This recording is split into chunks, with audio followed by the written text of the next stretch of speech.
a couple of years ago, I think it was, she did an interview where it was like a full tell-all of like her experiences in the entertainment industry. Some of the backstories about like the things that happened to Tevin Campbell came out in that interview. She did another one because Jaguar disappeared for a little while. In this last interview, though, she goes across the gamut. I mean, she talks about how she feels about P. Diddy, which is not positive. She talks about how she feels about Jay-Z, which is also not positive. So back to what I was saying.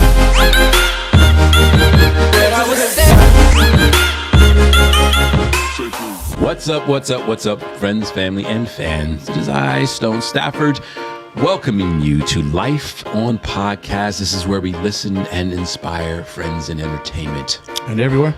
This is true, because life happens to everyone. Mm-hmm. Welcome, co-host, co-pilot, Jony Vaughn. Jony Vaughn.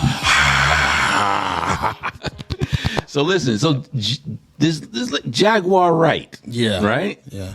It's so funny you saying right like you didn't. Jaguar Wright, Behind the scenes for y'all. I was just going to say it. Okay. I didn't know who she was. Blew my freaking mind. I didn't know who Jaguar Wright was. I don't even know how that was possible. Apparently she is somebody. No. I like her though. She's a very smart woman, very informed woman. I love artists who are super informed. Like, I love that so much, man. So I love the fact that you're just now discovering Jaguar Wright. Yeah, so now I know who Jaguar Wright is. What up, Jaguar? I see you. I shout out to her. If y'all haven't caught, she did a couple of years ago, I think it was, she did an interview where it was like a full tell-all of like her experiences in the entertainment industry. Some of the backstories about like the things that happened to Tevin Campbell came out in that interview. A lot of stuff, just a lot of gossipy stuff that people didn't have the insight detail on that she experienced firsthand that she shared in that interview. She did another one because Jaguar disappeared for a little while. Did she throw people? Oh, what happened? Throw people under the bus, is everybody say? I was going to say that, but then you said she disappeared. I'm like, what happened? Can you throw somebody under the bus if they deserve it? I mean, it's still throwing them under the bus. I don't know what it is. You don't deserve it, so I'm throwing you under the bus, but that's not called throwing you under the bus. No, what I'm saying is like, was she saying anything that we didn't already know in the interview? Like, was she just highlighting the things, or was she telling us? No, I get it. I get it. In this last interview, though, she goes across the gamut. I mean, she talks about how she feels about P. Diddy, which is not positive. She talks about how she feels about Jay-Z, which is also not positive. How she feels about Beyonce, which is less not positive than the first two, but also not necessarily very positive. I mean, and then she backs it up with like things that she experienced firsthand, that she saw, that she knows, that I think most of us, if you follow some of these stories, we know.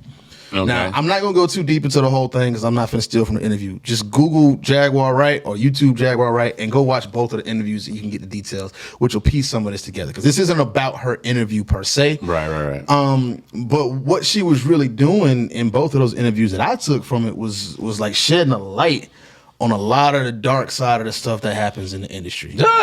And so what was the interview, like 100 hours long then? I mean, it was plenty of legit. Fodder. It took me 3 days to listen to the whole thing. I think it was close to 2 hours long. You started it though, didn't you? I started watching some of it. Okay. Yeah, I have to finish it. It took me a couple days to get through the whole thing. But like the things she talks about, like with the parties and you know how certain people are manipulated into doing certain things. She doesn't necessarily say selling your soul, but I mean, you hear about that stuff all the time. Right. In order for you to get ahead, something or someone has to be sacrificed, and she's very open about talking about those things. I mean, note to self: do not have an experience with Jaguar Wright. I mean, I think or at least not a negative one. If you don't cross Jaguar Wright, at you'll least be not fine. A negative one. But a lot of what the interview was that I got from it. It felt really negative if you weren't paying attention to what she was saying, because a lot of what she was doing was talking about a lot of the bad stuff that comes out of the industry, or a lot of the backdoor bad things that happen that may force you into doing something, or certain things that may be required of you to do things in order for you to get ahead. That's a big that's not a myth. No, I think it's 100% for true. sure. I can think of 2 instances for sure. But what this really is about for me is her talking about how certain people get to where they are by doing those negative things and those negative connotations that are around. Maya's got a clip that's floating around that I saw this morning, and they asked her straight up, it's like, what do you say to people, that say that Maya didn't do such and such? And she put both middle fingers up. And she flat out said, she said, it wasn't worth selling my soul. She was like, I don't love anything that much. But there's a time where you can see where Maya was doing this, and then that happened. And it was like, yo, what? And she all but says that happened due to the fact that she wasn't down with, sacrificing what they were asking of her. Those of us who are in the entertainment industry have one or two experiences where a proposition was brought to you, and it was a fork in the road. It's like, you either take this and you do this potentially questionable thing, and you go from here to here immediately, or you end up like Jony. You say no, and it's like, you get blackballed for a minute because you don't want to play ball with whatever. And it could be moral reasons, it could be stuff that's just illegal. I know my own career for sure. I personally feel like I'm not really a part of any kind of clique or crew in music. I've dealt with a lot of people, but I've never really connected like that. I think part of it, and this is what there's a guy named Tricky, Ron Montgomery. He always shot it to me straight. I appreciate him for that. But one time he and No ID on separate occasions mentioned that sometimes in this industry I kind of came off that I was too good or too uppity or better than, because then of course this is when I was at So Done.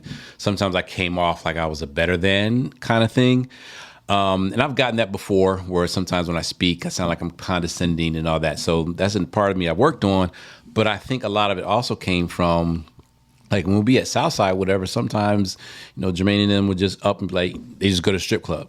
And I just be like, I'm good. I'm going to go home. Like, I was always being like, nah. Sometimes I wouldn't hang out, especially when everyone started really smoking. But this is an area when I was working on and changing my life anyway.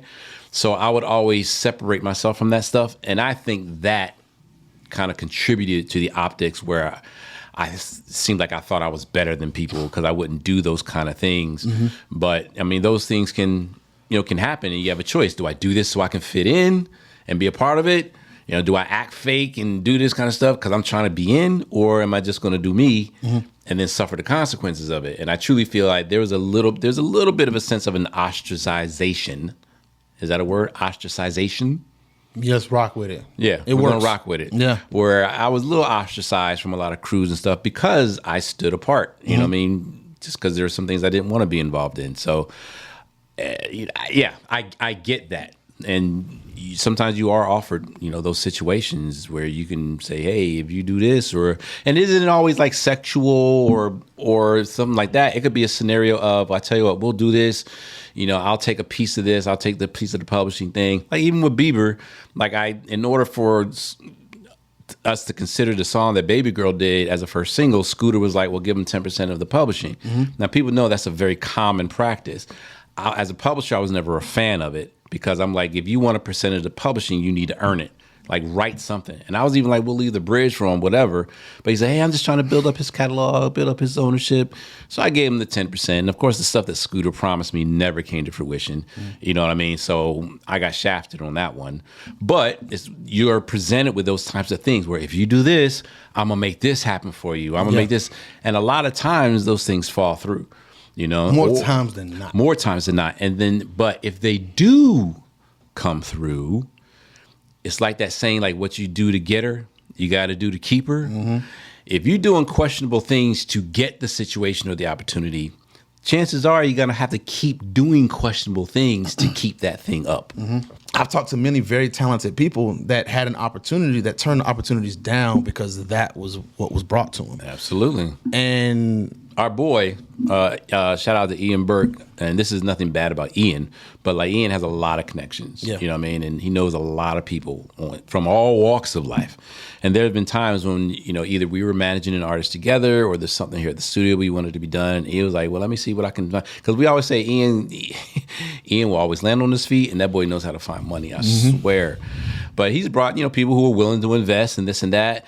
And Ian knows me. And there'll be sometimes he'll hesitate, because I'll be like, what do they do?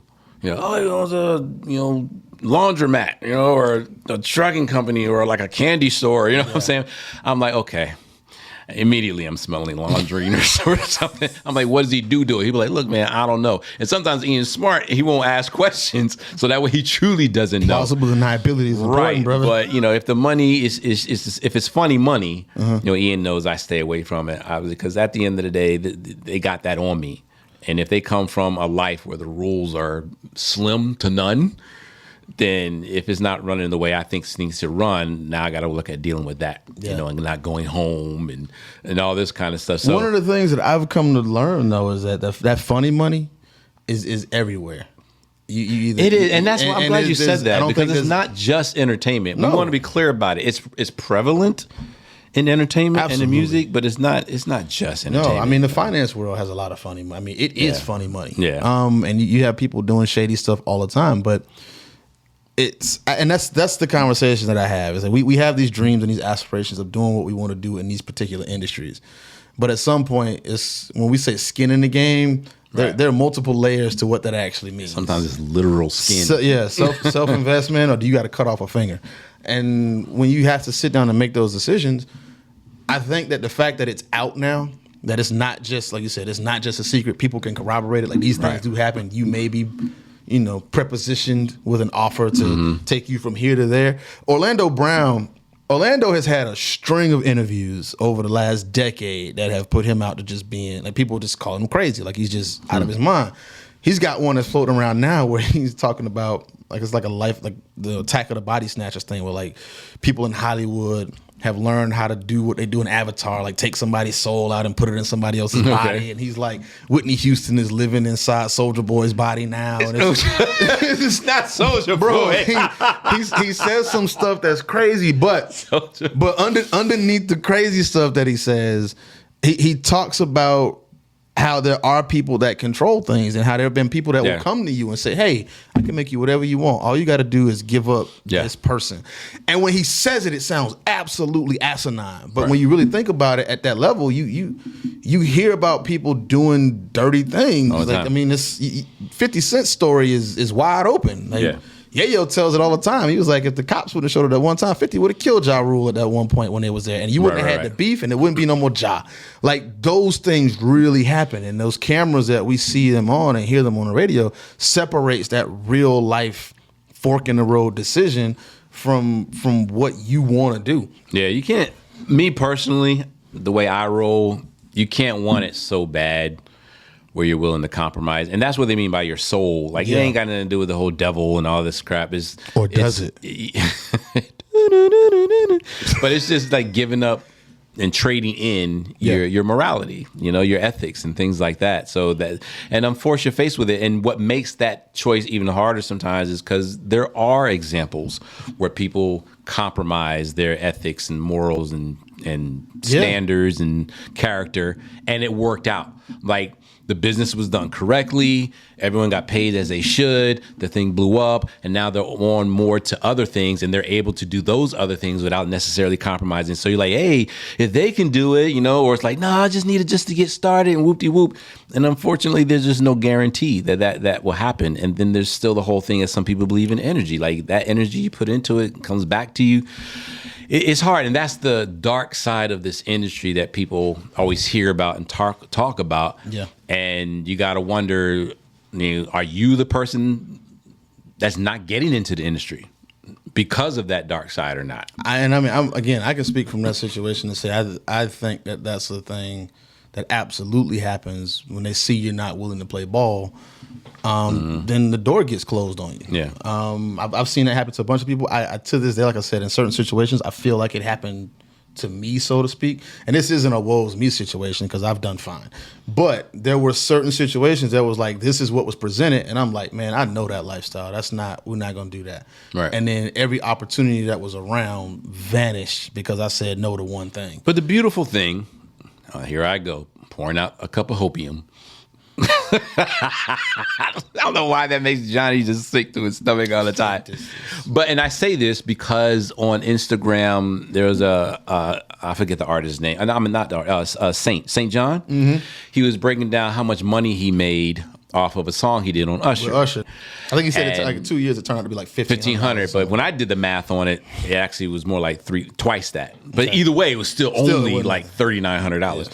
But, and he was talking about, man, I could have just kept that for myself and put it out and probably made like 10 grand. You know what I mean? So my point being is we're in a day and age right now because of technology where you can call your own shots. Like you shouldn't have to feel like you're relying on a whole bunch of other people or have to do what they say do or compromise this or that to make it. But because technology has put us into such an instantaneous mindset, we're always trying to find the fastest way there. That's why influencers have the jobs that they have, is because everyone's trying to find the fast way to get the marketing up and the promotion up and out. So I get that. It makes sense. But if you have to compromise things to do that, you got to ask yourself, we think that if we don't, then it won't happen. And all I'm trying to say is that's not true. I don't know. In some cases, is it though? Is it always not true? Well, no, not always, but I feel like that has to do with the person working it. Like some people just don't work it the way it should be worked. Okay. You know what I'm saying? So don't get me wrong, Life on Podcast. We're still growing Life on Podcast. And we're thanking you guys that, you know, this year we're going to have 1 million subscribers. We're thanking that.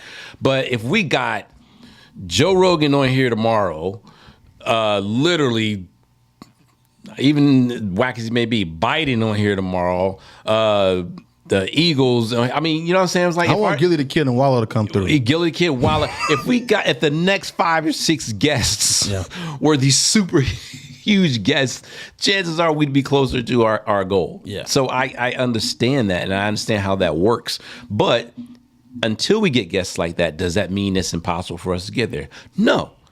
But we have to do everything that we can to get there. Exponentially more difficult. It can be. It absolutely can be. But you know what? You and I go home. We go to sleep at night. Yes. We don't have to worry about, okay, who's going to be standing at our door? Who's going to be waiting for us at our car? Who's going to be, come and say, yo, no matter of fact, I want this much instead of that much, or else I'm going to pull this. We don't have to worry about none of that stuff. That's the big thing. Kind of going back to the Jaguar Wright interview, one of the stories that she talks about was so interesting to me because she talks about Uptown Records and Andre Harrell and Diddy, Heavy D, Albie Shore, Kim Porter. Those are the names that she puts out. And then she gives this thing about the fact of who's still alive of those people who were in the beginning days. And then you're like, oh, Diddy's the only one left. But and so this is that's exactly what the story was. It was like, I mean, Albie Shore's still here, but I mean, he just came out of a coma, recently. Yeah. So you hear everyone dies, and then someone does it, and she was like, Diddy's the devil. And I was like, whoa. I backed up. And then she's like, I feel bad for the kids, but their dad is the devil. Like, she literally says that. I mean, it's almost worth watching the whole 2 hours for it just to get to her telling that story. And I tell that to say, I'm no disrespect to Diddy. I don't know Diddy. But here comes the disrespect. However, optically, since that's what we've been talking about so much the last couple of weeks, it don't look good, man. And you look at all of the groups that did not survive Bad Boy. All of the groups that have terrible stories about Bad Boy, the artists that have bad stories about Bad Boy. Right. And Diddy is the monster that he is. He's openly sacrificed a lot of people for his greatness. Sure. And when I say sacrifice, I mean he murdered nobody. But like 112 should have been bigger than they were, and 112 was big. Craig Mack had some issues, if I remember right, but Craig, they worked some stuff out. Diddy and Mace, I think, are still feuding over something. Like Diddy says Mace owes him $3 million. And then 50 even says that at every stage of Diddy's career, Diddy puts himself next to somebody. He had the era where it was Mace. He had the era where it was Loon, where it was Sean. It was Biggie. And all of these things happen, and these people's careers no longer exist, or they also aren't here. So it's... Well, and then the flip side of that, too, is you got to be like, would they have the careers if it wasn't for Diddy? If it wasn't for him. And that's the thing. But I mean, that's the other thing. That's the darkest side of it, is if you're coming into it and you have somebody that comes to you and says, we can do this, I can make you this, the track record of them creating greatness is there, but then what happens to you after you've been fused out or used up? Will you still exist? And I think that's a real thing that you got to take into consideration now. I mean, especially now, because there are fewer people now with all of the power. Even though we have social media and you can touch everybody, the gatekeepers to all of that stuff still exist. But it goes back to what I was saying about having the mentality of your success is dependent on other people. It's dependent on other people commercially, right? Economically, because you have a product, you need other people to buy that product. Then people play roles to help get that product out. So yeah, you depend on other people, but your success isn't determined strictly by those people. Like your success is determined by you. Yeah. So at the end of the day, that's what I believe.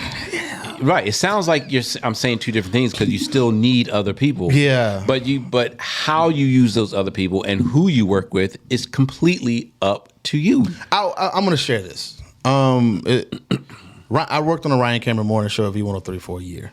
When I left 92.9 Game. They came, Ryan's show was going through some changes. They wanted new producers, a fresh look. I was one of the producers they brought in to work on the show. And we did some really good work together. Me, Dorian, Ryan, and Wanda. His show was like number 7 when I got there. It was number 1 when I left. Ryan's track record with talent is amazing. He worked with Ludacris back when Luda was Chris Lover when he was on radio. Lala Anthony, I believe, was Ryan's intern back in the day. And there are a slew of other names. And Ryan is known for taking people and grooming them into, not necessarily grooming them, but getting them to the point to where they can springboard to their next level of their careers. Right. And he and I had a conversation like this one time. The only issue is that I already had a career before I got to Ryan's show. And Ryan's one of those individuals, because of who he is and the status he was on, it's like you buy into me and then I open this up to you. And it's cool. So that we had some very contentious conversations too. But what it came down to was like, I've never been that kind of person. Like I'm not finna buy solely into one individual because that's just for an opportunity. And I'm not saying that's what the preposition was, but I mean that's what it felt like. Right. And then when I left that situation, things went very, very different after that. It was a lot more difficult on the radio side for me to get back into a position. Sure. And I'm not saying that was because of Ryan, but what I'm saying is that was that fork in the road. Right. And I said no to that. So then it's like, all right, well, now I'm out here on my own and I got to do it. Whereas Ryan probably could have kicked some stuff open. And that's Prince Harry. And yeah. No, seriously. That's Prince Harry. Yeah. You know what I mean? Like, the world is his as long as he stays with the family, does what the family wants him to do. Yeah. But he was like, I don't like the way y'all do some things that you do. I'm going to venture out on his own. Yeah. Now, could Prince Harry be more powerful and bigger than he is? Absolutely. Is Prince Harry happy with who he is? And is he a nobody? Well, quote unquote nobody? No, he's not. Yeah, you know what I mean. Right, yeah. A scrub. You know? The reason why I shared that story is just to kind of go up against what you just said, when it's like what you do is solely responsible for you. Yes, you still have to do the work, but at certain stages like that, success is when preparation and opportunity meet. Opportunity in a lot of cases is a person. Absolutely. It always is. Yeah. Or it comes through. It's a person. Yeah. So, if you're fully prepared and you turn down that person, then in essence you turn down that opportunity. So it's still, so that's why I was kind of. But that's why I said it sounds great, because there's always people involved. Yeah. You'll never get around that. You know what I mean? Like even labels, people still feel to this day that they have to have a label deal. And I don't understand why they still don't get it. And I know why. Because labels, more often than not, I did say than not, which means it's not across the board, every situation. Hear me. But now, more often than not, labels are hard money lenders. Like they're bridge loan lenders. You know, what does that mean? They give you money to do what you need to do. Essentially. Now, sometimes labels then say, all right, here's our marketing and promotion resources and department. We're going to get behind you to help. Great. Here's our radio promotions department. Huge asset. We can get you on this tour. We can get you on that tour. All those things are amazing and they help. And that's when the label's doing their job. But you like even was it Brianna Banks? She was here. Brianna, I'm not saying what the label doesn't do, but I see what Brianna does on her own. And in my mind, I'm like, the label should be doing that. But she's not. She's like, I'm not leaving my fate up to the label. And I got the money I need to do. I'm gonna do what I need to do. And that's what I mean by it's still in your control to go and do your success. So if y'all still see record labels as the end all be all, like you really need to get out of that mindset. And that's really what I'm talking about is a mindset. It's a mindset. Sure, an opportunity's there, but don't just say, okay, blow me up. Okay, make me successful, and then just stay along for the ride. Yeah, because that should never be the case. It goes back to what we were talking about earlier, too, is that when you do that, not only do you leave your fate in their hand, it's how much flesh do they want in return for doing that. And that's that whole dark side thing. And that's how honestly, if you ask me, that's how the dark side gets dark, is when you decide that, you know what, the whether I succeed or not is in your hands and in this situation and the opportunity that you're bringing me. Yeah. That's when the dark side gets dark. Okay. I mean, granted, it's still got some dark haze to it, but it becomes detrimentally dark when you get like that. So, I mean, definitely we encourage you guys to go check out, I'm saying our girl like we know her, but go check out Jaguar Wright. Jaguar Wright. As a matter of fact, Jaguar, we're going to show you some love. I'm going to put the card on the end of this so you guys can just click on it and watch it. That way we'll save you the trouble of searching for it. That's a dope interview. Yeah, it is a good interview. It's highly eye-opening, and her personal stories, just from what she's experienced with people, and then people trying to take advantage of her due to who she is and what her access is. She's one of those people that's like, she's still an everyday person. Like, she feels like she's still one of us. She's very relatable. Tapped all the way into a side of the entertainment world that very few of us really get to see like that. For sure. And she's very bright. And insightful, which is why I feel it's valuable, because it's not just gossip. You know what I mean? She has a lot of insight and a lot of knowledge that she brings out of it. So, I mean, this is pretty much turned into the Jaguar Wright promotion show. But you know what? It's a seed that we are willing to sow. Yeah. And one day someone's just going to be like, yeah, y'all need to watch that Stone and Johnny, that episode of L.I.F.E podcast. So I'm going to hit her and see if she'll come do it. Yeah, come. I mean, I don't know if she's doing just anybody yet, but I'm going to see if she'll come. We don't mind doing that at all, especially if y'all can get something from it. So to put everything that we're talking about in context, go check out that interview. And if you guys want to binge on our stuff, because we have a whole bunch of good stuff too. Yeah. Go to lifeonpodcast.com. Don't forget to hit that like button. If you want to know whenever we're posting, go ahead and ring that bell, click on that bell, and subscribe. All right, we appreciate that. That'll help our algorithm. And again, we're trying to hit that. We will hit that 1 million subscribers this year in 2023. You want to know what I'm doing outside of this? Hit me up at stonestafford.com. My LinkedIn, my email, Twitter, all that stuff is on there. Just Johnny Vaughn, JUSTJONYVAN. Google me.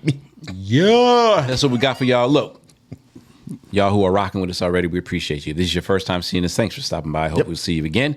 We'll talk to y'all next week. We out. Peace. So back to what I was saying. What I was saying.